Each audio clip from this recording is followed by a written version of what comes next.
Selamat pagi saudara, selamat berjumpa kembali dalam pelajaran Alkitab mingguan bersama Suara di Bukit. Saya berharap keadaan saudara dan keluarga baik, penuh dengan damai sejahtera Allah kita, Yesus Kristus. Saudara seiman, ada saatnya kita harus berpisah dengan orang terdekat dengan kita, atau orang yang kita cintai. Baik itu perpisahan sementara di dunia ini ataupun selamanya, yaitu perpisahan karena kematian. Suatu hal yang membawa kesedihan dan kedukaan hati bagi kita. Bagi orang-orang percaya, kematian bukanlah akhir dari segalanya. Karena ada kehidupan yang kekal bersama Yesus Kristus Allah kita selamanya. Ini merupakan suatu harapan yang besar dan janji Allah bagi para pengikut Kristus. Kali ini kita akan belajar dari bacaan Yohanes 14 ayat 27-31, yaitu saat-saat terakhir Yesus bersama murid-muridnya sebelum dia disalibkan. Kalau saudara memegang Alkitab, mari kita baca bersama. Yohanes 14 ayat 27-31. Damai sejahtera kutinggalkan bagimu. Damai sejahteraku kuberikan kepadamu.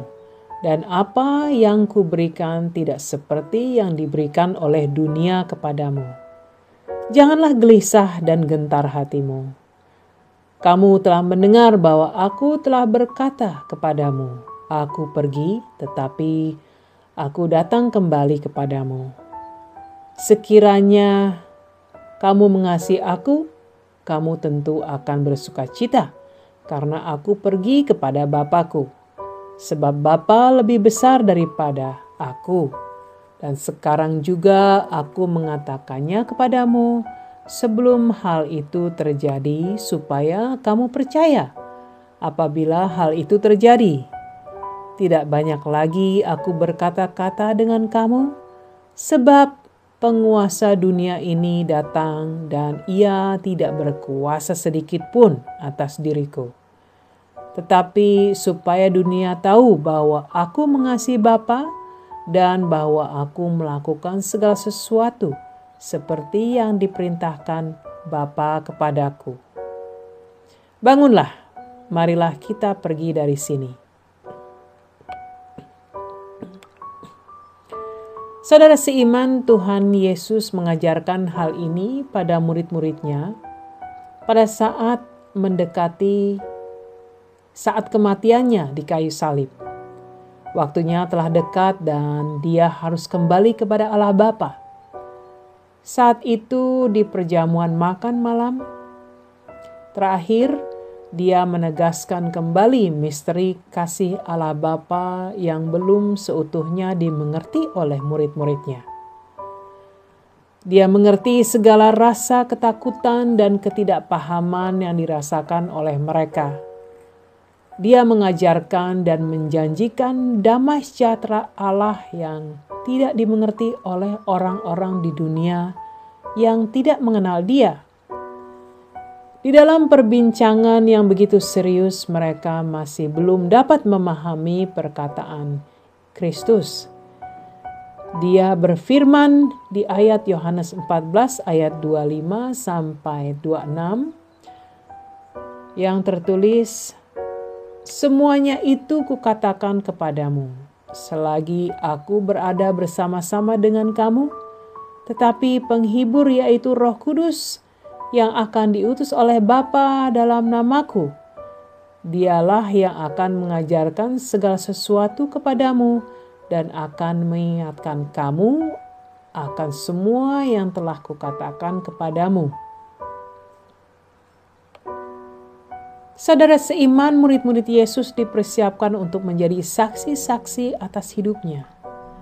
Cobaan besar yang akan datang yang harus mereka alami dan saksikan adalah kematian Yesus di kayu salib yang dipandang dunia begitu memalukan.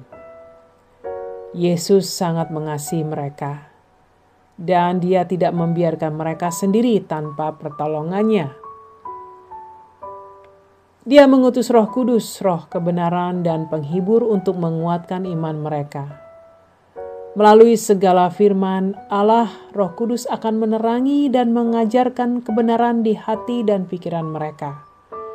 Roh Kudus akan mengingatkan kembali segala firman yang Yesus ajarkan pada mereka. Saudara seiman, demikian juga bagi kita. Kristus telah memberikan damai sejahtera yang melampaui akal dan pikiran manusia. Damai sejahtera Allah yang hanya dapat diterima melalui persekutuan dengan Roh Allah dan pengertian akan Dia dalam hikmat Roh Kudus. Dalam kuasa kebangkitannya, hanya mereka yang percaya dan patuh akan mengalami damai sejahtera Allah yang tak dapat diciptakan maupun dihasilkan oleh usaha diri sendiri atau oleh dunia ini. Saudaraku, kita harus terus bergantung kepadanya untuk dapat mengalami kehidupan dalam Dia. Pangeran damai sejahtera bertahta dalam kerajaan yang penuh dengan kemuliaan, damai sejahtera dan sukacita. Alam semesta mematuhi perintahnya, menghargai otoritas dan kepemimpinannya, dan mengikuti perintahnya. Minggu lalu kita telah belajar bahwa Yesus menenangkan badai di danau yang menghantam perahu murid-murid Kristus, yang tertulis pada bacaan Markus 4 ayat 35 sampai 41. Pada Markus 4 ayat 39 tertulis, "Ia pun bangun, menghardik angin itu, dan berkata kepada danau itu, 'Diam, tenanglah.' Lalu angin itu reda dan danau itu menjadi teduh sekali." Saudara seiman, masih banyak di antara orang-orang percaya pada saat menghadapi tantangan dan cobaan hidup, merasakan hilangnya damai sukacita Allah. Mereka membiarkan rasa ragu dan tak percaya menggantikan iman pada kuasa firman Allah. Mereka tidak menyadari dan tidak menghormati akan keberadaan dan kehadiran Roh Kudus dalam hidup mereka.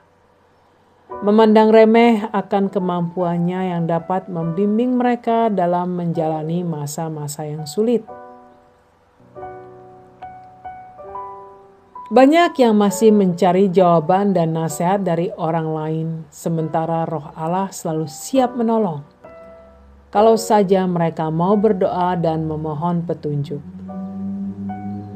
Saudaraku, ini bukan berarti tidak penting untuk mendapatkan bimbingan dan dukungan dari saudara-saudara seiman. Namun janganlah hal itu menjadi panduan melebihi rasa iman dan percaya pada Allah.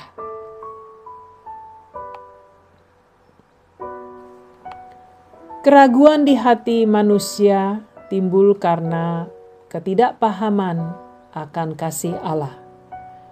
Hal ini adalah senjata yang iblis ciptakan untuk menghasut Adam dan Hawa di Taman Eden, sehingga mereka jatuh dalam dosa dan terpisah dari Allah. Apabila saudara benar-benar mengerti akan kebenaran, maka saudara tidak akan mudah terpengaruh oleh pemikiran yang dapat meluluhkan iman saudara. Firman Allah sangat kuat dan kuasanya akan membuat saudara terus melangkah tegar dalam menghadapi badai kehidupan apapun bentuknya.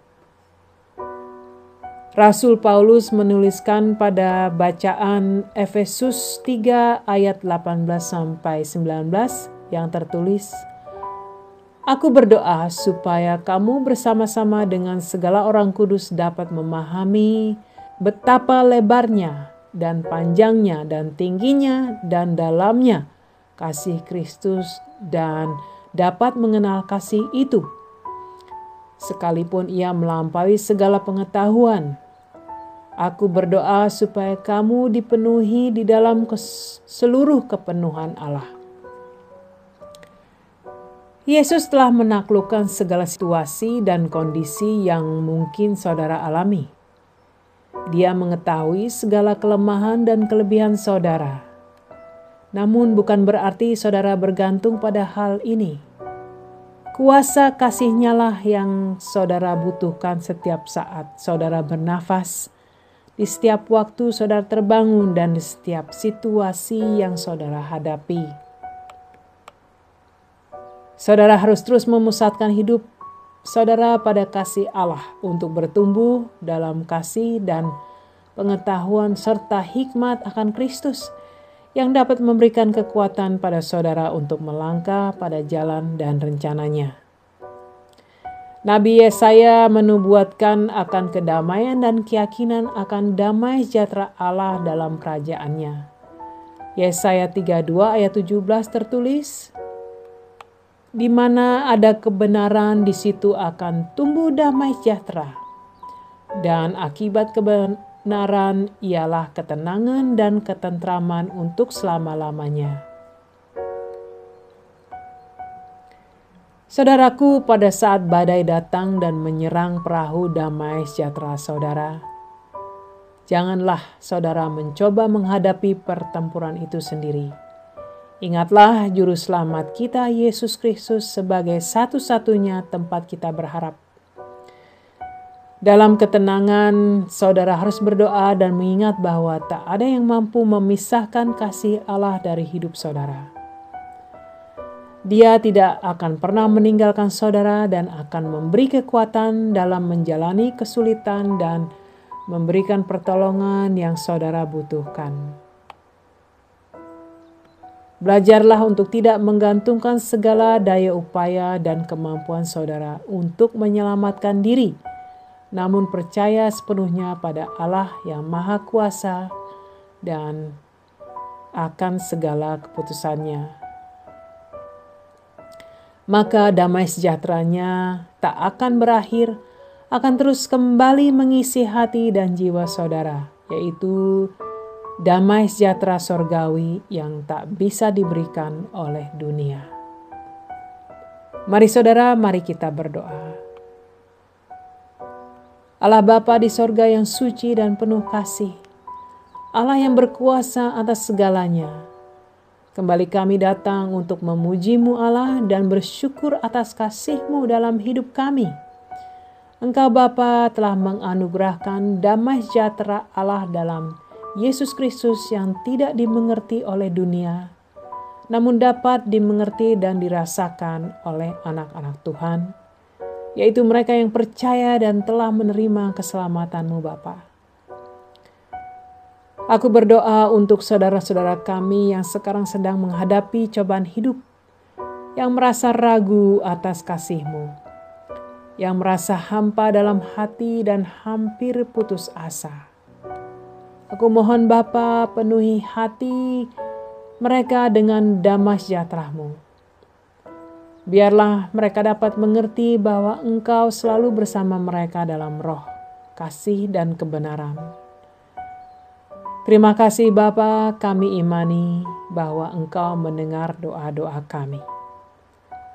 Amin. Amin saudara, terima kasih telah mendengarkan, dan apabila ada dari saudara yang membutuhkan bantuan doa, silakan hubungi tim doa kami melalui email yang tercantum pada video ini. Tuhan berkati dan sampai berjumpa kembali minggu depan.